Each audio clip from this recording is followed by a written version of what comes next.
Well, it kind of started at 5 months of pregnancy.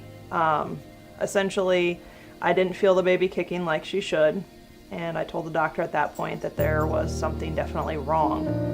And he agreed that if I didn't feel anything in a week's time, he would do an ultrasound, because he said, second child, sometimes you don't feel the kicking. So we did the ultrasound, and that's when we found out she had spina bifida. The reason we didn't feel the kicking is because she had club feet, so there wasn't the ability to feel the kicking.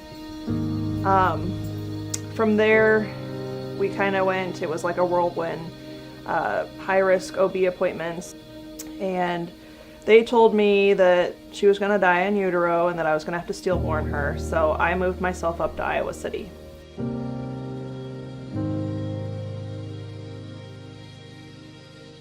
So the doctor comes in and he tells us she's got spina bifida and that there's different degrees and there's a lot of things they can do. They offer all of the points as to, if you don't want to continue with the pregnancy, we can terminate it. And if you do, then we can do the high risk. And of course, terminating the pregnancy was never a thought in my head. And then at that point he left, and I just remember we sat there and just cried.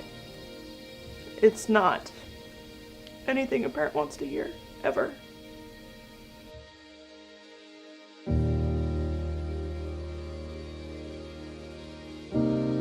So we took a moment and we kind of just grasped the fact that this was happening. So we knew at this point that we were gonna do it and be good with everything, and we'd work through it one day at a time.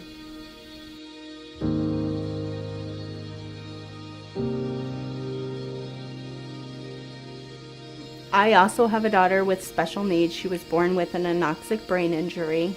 And she's actually the reason why I went into nursing. My experience with my daughter is she pretty much is 100% dependent on somebody taking care of her. She's nonverbal.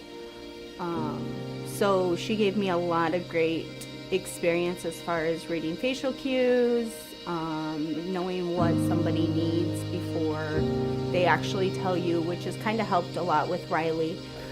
Rylie is one of the sweetest, most caring kids. She's goofy, she loves to have fun, she likes to laugh, and she's just absolutely wonderful to be with.